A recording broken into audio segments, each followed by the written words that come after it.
Okay, if you like this video, subscribe to my channel, but let's get right to it. I absolutely loved Love, Death, and Robots on Netflix, okay?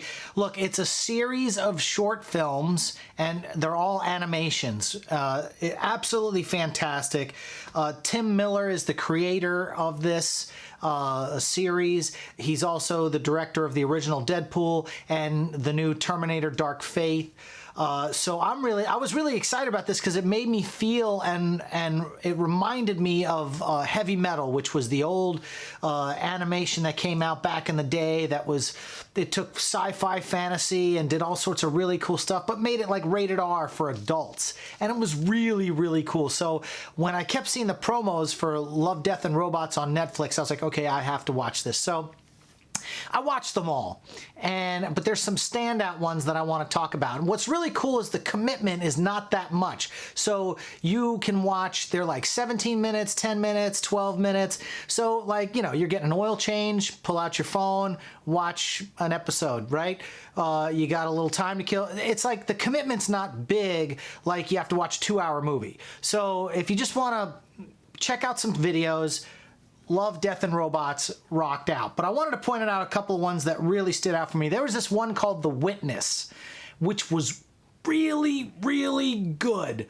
And it was all about someone who witnessed an actual murder and then was from her window looking down into another building and then fled from the scene, and the killer has to chase her. And look, the animation was just top notch, okay? And wow. That was a really standout one. So if you have a chance, check out The Witness. It's 12 minutes long, so it's not a big deal. Beyond the Aquila Rift. Holy shit. This one was so good. It takes place in the future. Who knows what future, and it's a spaceship that is like carrying cargo or tools or supplies, and it has to shoot through a wormhole and go to another area of the galaxy and then drop off the supplies or whatever. But they wake up from their hyper jump and they're nowhere to be found on the charts, and then this familiar face appears, which is a love interest of the main guy who pilots the ship, and the animation is so good. I mean, it's like Real Engine type stuff. Like, it's just so badass. The ending was like, oh, I mean, my mouth was like, oh, you gotta see it, okay? So Beyond the Aquila Rift, so good, so well done. Shapeshifters was another one, and this one I was kind of like, meh, and then I watched it and was like, oh my god, this is so good. So it's all about the war. Obviously is still going on in Afghanistan, but they have these two soldiers that, believe it or not, they're werewolves. And so they can smell and sniff out the enemy and all this other kind of stuff. But then what happens is the enemy, the Afghans, they find their own werewolf. So then it becomes this werewolf against werewolf. Look, I know the concept is crazy. Werewolves fighting alongside Marines in Afghanistan, but oh, it is so good. You have to check that one out. There's another one called Lucky 13, which was so good too. It's all about this spaceship. It's a drop ship that comes down and scoops up like colonial type Marines in outer space, and its call sign is 13, and for a while the ship was like bad luck, but then this one female pilot takes control of this thing and becomes one with it, and it starts having like a perfect track record, saving lives and everything, and the ending it's really sad. So you have to check out that one, which was really good. Lucky 13. There was one with Topher Grace in it. See, that's the thing I like about Topher Grace. This guy is, you know, it was a CGI version of Topher Grace acting along Mary Elizabeth Winstead, I think it was, Ewan McGregor's new squeeze. I think that's her name. She was in Live Free and Die Hard. I like her. And she was in this thing, and they open up the refrigerator. Inside the refrigerator is like a world.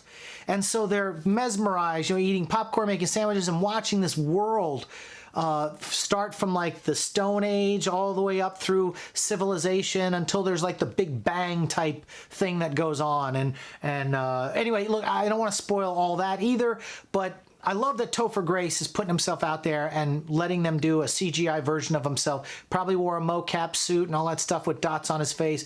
Good for him. And actually, when I went to IMDb and I looked at all of the ones that looked like video gameplay, but really high-end video gameplay, I checked out, they all had actors that played all these characters. So they definitely did motion capture suits. They definitely did the whole 9 yards. So, and there was a lot of other animation like cartoons and things like that.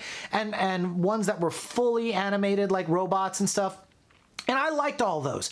But these are the ones that like hooked me and just had me going. And last but not least, there was one called The Secret War. And it was all about these creatures that were summoned up, and this was like, it's like, it reminds me of World War I or post World War II. I can't really tell where this thing lands, but it's like in Prague or someplace like that, and these demon creatures are coming out of the center of the earth, and these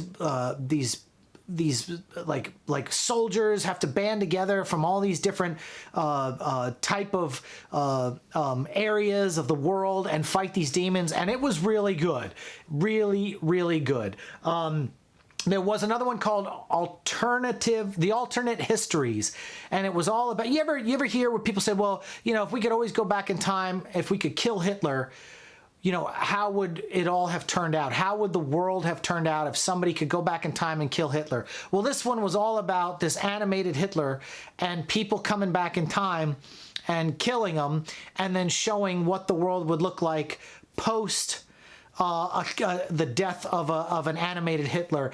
And it sounds out there, but it was really, and this is a more comical Looney Tunes kind of cartoon, unlike the other ones that I talked about, which were straight up like really cinematic animation. So look, I've talked long enough about this. It gets my full endorsement. I hope there's a season 2. Love, Death, and Robots. Did you see Love, Death, and Robots? If you did, let's talk about it in the comments section, and we'll see you on the next one.